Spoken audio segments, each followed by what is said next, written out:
What's going on, guys? Welcome to the video. We recently had the Labour MP Jess Phillips on the K Burley show discussing Commissar Corbyn's attempts to stop a no-deal Brexit with the help of the other undemocratic parties in Parliament. The Labour MP was at the Edinburgh Fringe Festival recently speaking at a People's Vote rally that managed to draw crowds of less than 200 people, which is an epic failure like all Ramona rallies. It was a free event, so open to everyone. It included comedy acts, a few MPs speaking and more. The Ramonas still could not get people to show up in any great numbers though. I bet me or any random Joe Blogs out there could get 200 people to meet at a free event that included comedy acts performing. Based on their turnout, I would say even in Scotland, which the media paint as the anti-Brexit heartland, people really don't care that much. They accept the decision of the majority and have continued with their lives. We all know it's these Ramona MPs, their party activists and the mainstream media hags that make out the country is going to end if we leave the EU, and so it needs to be stopped, and the public wants this. The general public does not think like that at all. K Burley tears into the weak and dysfunctional Labour Party and its incompetent leader, so let's check it out. Let's return to domestic politics now. Labour leader Jeremy Corbyn attempting to secure support from other opposition leaders to stop a no-deal Brexit. Mr Corbyn has invited senior backbenchers to, in his words, stop the UK heading into a constitutional and political storm. The Labour MP for Birmingham Yardley, Jess Phillips, joining us now. Hello to you, Jess Phillips. Thanks for joining us on the programme. How successful do you think he's going to be? Hi there. Well, it's very difficult to say at the moment, and political predictions of late have not very often come true, but I think it's worth a try, isn't it? We've got to try and be working together to form some sort of alliance, whatever that looks like, to stop what, personally, I think for my constituents will be calamity. How can he do that, though, when he can't even unite his own party? Well, you know, it's not going to be easy, is the truth, and I could pretend that, we're all one big happy family. We're not, but one thing we are is interested in what happens in our country and stopping people losing their jobs. And no matter how you feel in which faction or another, or which party or another, these are much, much, much bigger issues, and we have to just put aside some of, our differences to do what is right, and that's what the public want. Okay, so by the sounds of it, even Jess Phillips is not confident the Commissar's plan will work. Maybe even the Labour Party are starting to realise their undemocratic plans are futile. Surprise, surprise, she has no clue what they can do to stop it.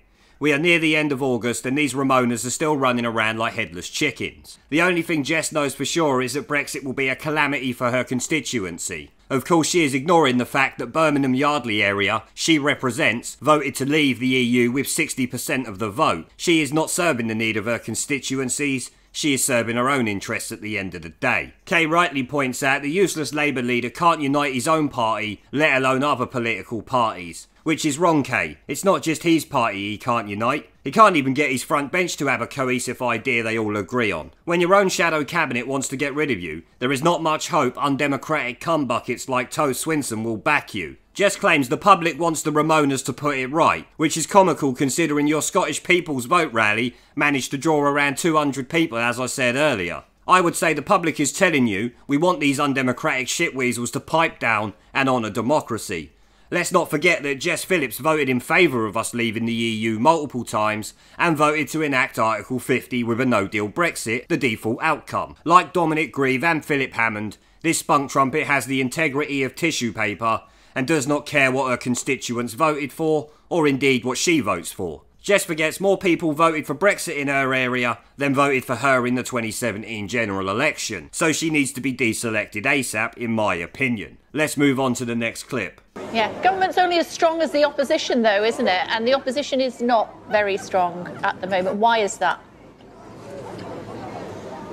But the truth is, the matter is that the opposition hasn't been that strong. There's a huge amount of problems in politics at the moment, in all political parties, as well as global politics. I think it's a shame that there hasn't been a clearer line, certainly on the European issue, from the Labour Party from the very beginning. But we are where we are, and what has happened before, it's not about our petty fights. This is about the country, and we've just got to try and do whatever we can. So how do we move on? Sorry, Jess, I interrupted you. How do we move on from where we are? How does the Labour Party start to reunite itself? How does it become a formidable force that holds Boris Johnson to account? Well, I mean, the truth of the matter is it's not just about the Labour Party. This is about all political parties and lots of the Conservatives, actually, in Boris Johnson's own political party will be part of this. This isn't just an opposition party issue. This is all political parties.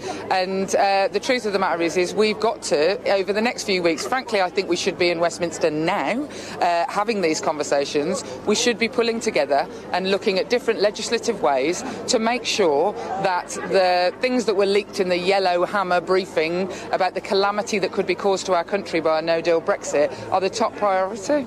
Wow, Jess actually admitted the Labour Party has not been strong. I'm not sure about her claims that no party has been strong, though.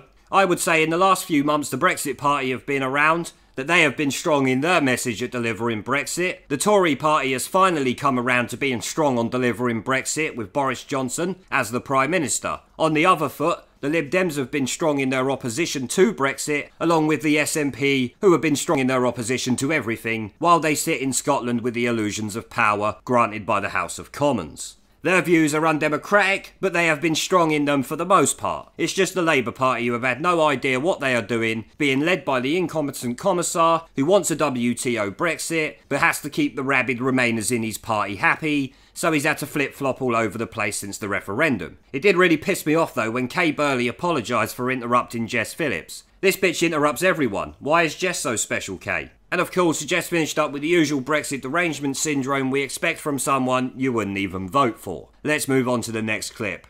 What is it about your leader that irritates quite a few members of your party? Can you say that again, Kay? Sorry, it's quite noisy here. Yeah, absolutely. What is it about your leader that irritates so many members of the Labour Party?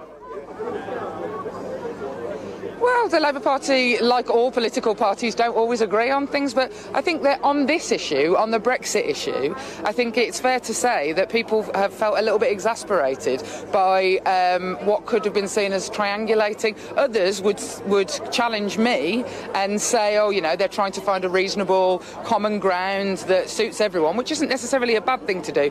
But on this issue, now we're getting so close, there is a need for complete and utter decisiveness and leadership, and I think that now we're starting to see a little bit more of that. We've got to do something about it, but for lots of people that was a little bit late coming.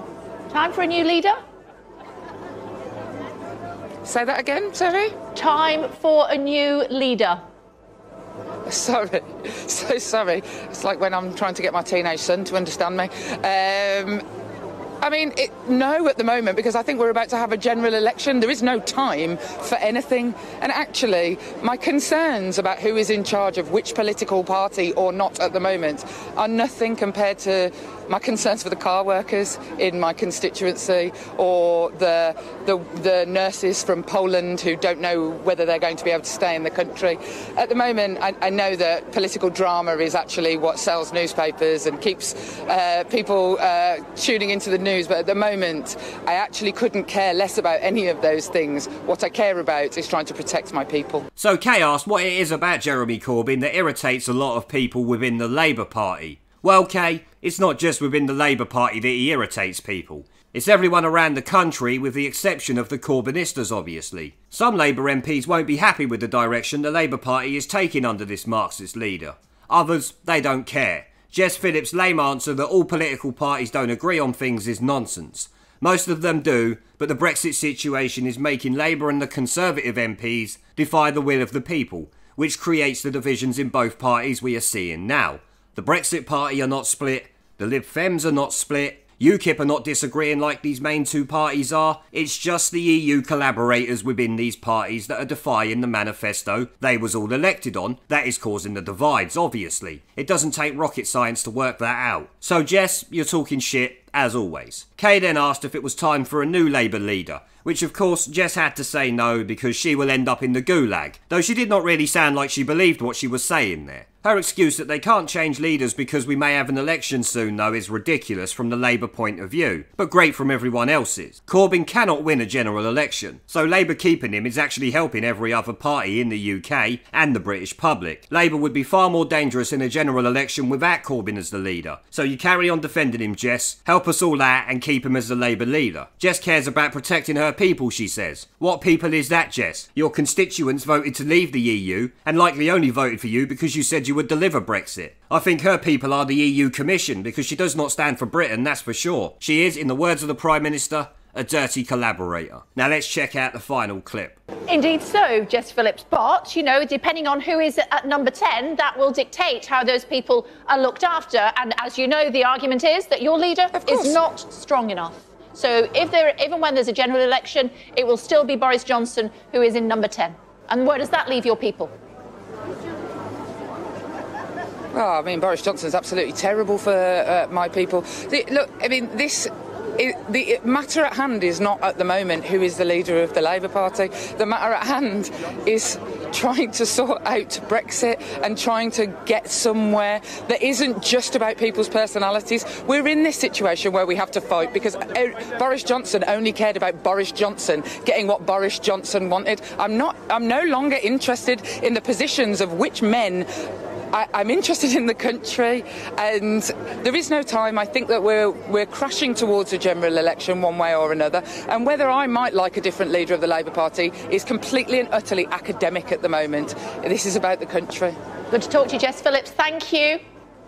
The host points out what I said earlier. Jeremy Corbyn as Labour leader means Boris Johnson stays in number 10. Jess then goes off on a rant about Boris Johnson and sorting Brexit out, which to her means stopping Brexit. So it's not really sorting it out, is it? She does not care who the leader of the Labour Party is, because she cannot speak ill of the Supreme Leader. She needs to attack Boris and Brexit before showing her true feminazi self by starting to rant about men in general before she had a second thought and backtracked. What's the matter, Jess? Have you discovered your man-hating is not popular outside your feminist Twitter echo chambers? I guess you must have. Essentially, Jess is just a man-hating EU collaborator who went all the way to Scotland for a Ramona's People vote rally that drew a couple of hundred people tops. I bet your tickets and accommodation cost the UK taxpayer a few grand for this little stunt in Edinburgh that goes against what you and your constituency voted for. They wanted to leave the EU, and you are trying to keep them in even after voting to invoke Article 50 and campaign on a manifesto to deliver Brexit. Any sensible person would realise when only 200 people turn up to support your undemocratic idea, but not this commie cum bucket though. She's an EU puppet, so she will just carry on spouting shit until Brexit occurs. Well, I'm going to end the video there, guys. I just want to thank my PayPal, Patreon and Subscribestar members for supporting the channel, along with everyone who watches my videos. Let me know what you guys think down in the comment section below. Leave a like, subscribe with the notification bell and share this video as it helps the channel a lot. And I will see you all in the next one.